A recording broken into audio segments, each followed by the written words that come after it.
All'esito dei controlli delle attività svolte in questi mesi ho deciso per l'applicazione della zona rossa, quindi l'adozione dell'ordinanza a decorrere dal 26 maggio per una durata di 40 giorni. Si colora di rosso il quadrante di Via Roma a ridosso della stazione. L'annuncio a margine del Comitato Ordine Pubblico e Sicurezza, con lo stesso prefetto di Treviso, Angelo Sidoti, a comunicare tempistiche e modalità di una misura attesa quanto discussa. Questo strumento consiste nella possibilità di allontanare tramite un ordine le persone che abbiano commesso determinati reati, abbiano, diciamo semplicisticamente, la fedina penale sporca per determinati reati contro il patrimonio o in materia di stupefacenti, e che abbiano un atteggiamento, comportamenti aggressivi, molesti, pericolosi per la sicurezza pubblica. Da lunedì 26 maggio e per 40 giorni, quindi, Treviso testerà la sua prima zona rossa, limitata a un'area di circa 1 chilometro quadrato. La mappa è dettagliata.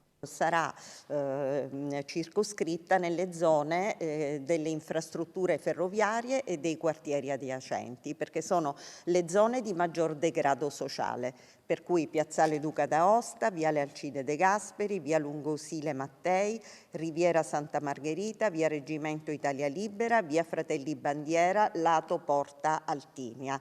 Nell'area vengono ricomprese Largo di Porta Altinia, Via Roma, Via Orioli, Via Tommaso da Modena, Via Girolamo da Treviso, Via Giustinian Recanati, Via Pietro di Dante e Via Dandolo. Quanto a possibili misure analoghe per altre aree in città e in provincia, il prefetto è chiaro, non si esclude nulla, ma servono dati oggettivi. Non è che mi alzo la mattina e firmo un provvedimento.